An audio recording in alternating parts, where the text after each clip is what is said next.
Hello বন্ধুরা, আমি দেবজিনী simple lifestyle with দেবজিনী চ্যানেলের নতুন একটা ভিডিওতে তোমাদের অনেক অনেক স্বাগত।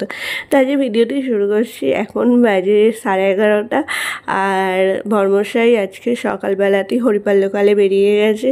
ও খেয়ে গেছে যে রুটি আর চা, আর এদিকে মা রান্না করছে আজকে হচ্ছে মাংস।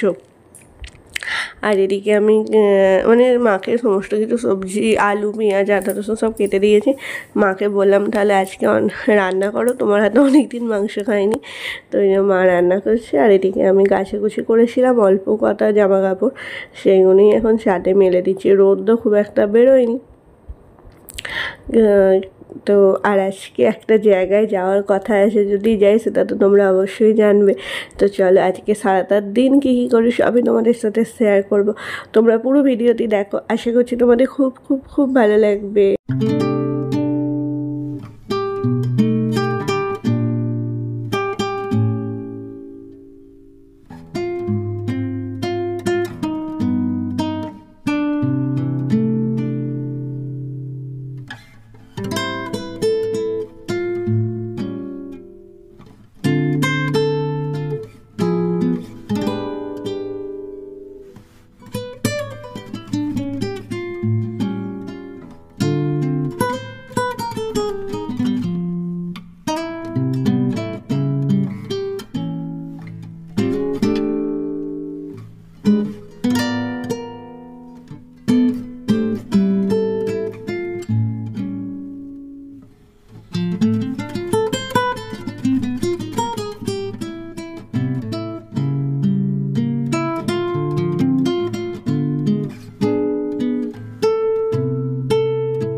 তো এই নিচেটায় খাওয়া দাওয়া করেই জাস্ট আসছি।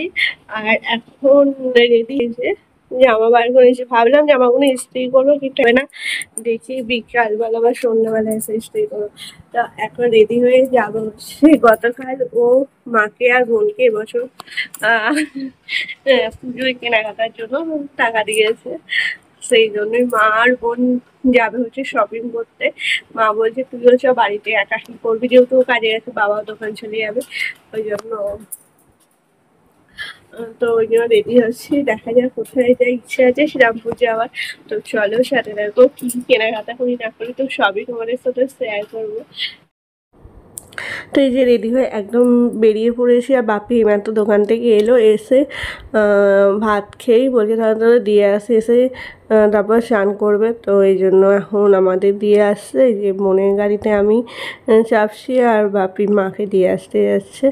আর এক্ষুনি একটা ট্রেন আসে, কিন্তু ওই ট্রেনটা ধরবো কি না জানি না। যদি ওই ট্রেনটা না হয় তাহলে পরের ট্রেনটা, আবার এখন দুখানা ট্রেন পরপর আছে। তো দেখা যাক কী হয়।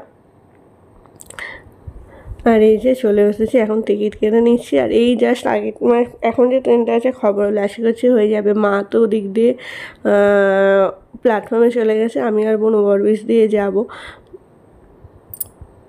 আর এই যে আমাদের টিকিট কাটাও কমপ্লিট।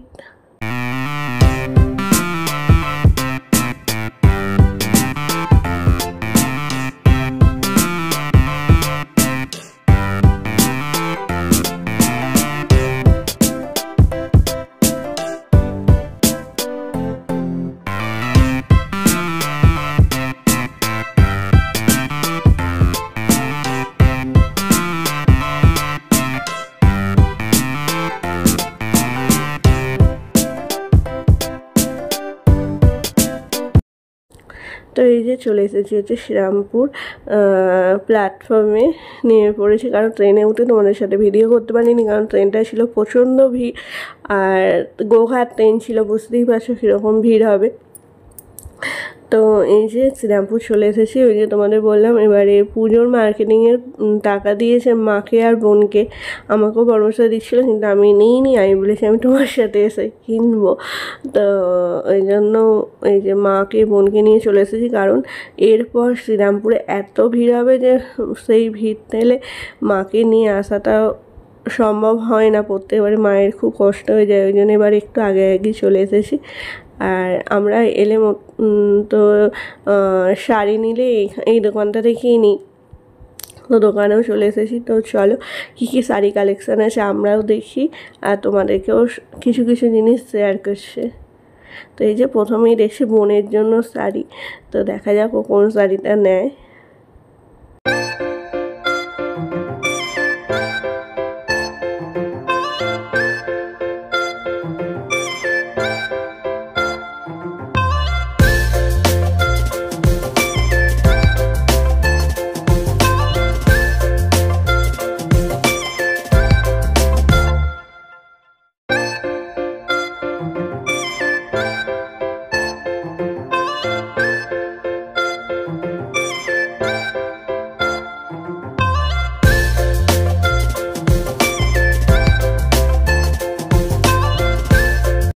ফাইনালি 1 ঘন্টা কি 1.5 ঘন্টা দোকানে ছিলাম, মোটামুটি শাড়ি কেনা কমপ্লিট। তো কী কী কিনেছি সেটা তো তোমাদের সাথে অবশ্যই শেয়ার করব। তো চলো এখন যাওয়া যাক, আর কয়েকটা জিনিস টুকিটাকি কেনার আছে সেইগুলোও কিনবো। আর মাকে বলছি এখনও যাব হচ্ছে পাশে একটা দোকানে, বোন চুড়িদারের পিস নেবে, ও তো এখান থেকে একটা শাড়ি নিয়েছে আর এখন নেবে চুড়িদারের পিস, ওই যে দেখা যাক। আর এই যে চুড়িদারের পিস কিনে চলে এসেছি একবারে ঠাকুরের জামা কিনে নিতে। পুজোর সময়তে আমরা নতুন জামা পরবো আর ঠাকুর পরবে না সেটা তো হয় না। তো আমাদের বাড়িতে জানোই তোমরা লক্ষ্মীনারায়ণ আছে, তো তাদের জন্যই জামা কিনতে চলে এসেছি।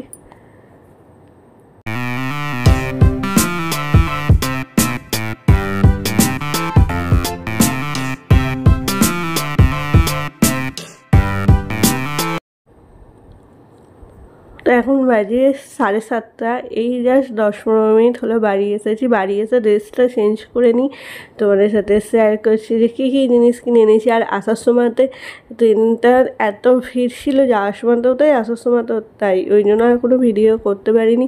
আর এই যে প্রথমে যে শিফনের শাড়িটা দেখতে পাচ্ছ কী সুন্দর কালার, আর পুরোটা মানে ব্লু কালার আর কপার জরির কাজ করা, এই শাড়িটা নিয়েছে বোন। মাও বলছিল এরকম শাড়িটা আমাকে নিতে, যেহেতু বাপি পয়সা দিয়েছিল এখানে আমাকে, পয়সা দিয়েছিল, মা বললো তুই একটা শাড়ি নিবি। তো আমি এই শাড়িটা নিইনি, কারণ আমি শাড়ি প্রথমত হচ্ছে খুব একটা পরি না, আর এত দামি শাড়ি আমার আমার থেকে কেন জানি না আমার ভালো লাগে না নিতে। তো দেখা যাক পরে হয়তো কোনো সময় অবশ্যই নেবো। আর এই যে এই শাড়িটা নিয়েছে মায়ের শাড়িটা এত, মানে আমার 3টে শাড়ি কিনেছি, সব থেকে আমার মায়ের শাড়িটা বেশি ভালো লেগেছে। তোমরা অবশ্যই জানিও কিন্তু শাড়িটা কেমন লাগছে। মা বলছিল একটু হালকা কালারের ওপর শাড়ি নেবে, তো কিন্তু এই শাড়িটা এত সুন্দর লাগছে, আর লাইটের আলো পড়লে আরও সুন্দর লাগছে। তো এই শাড়িটা নিয়েছে মা।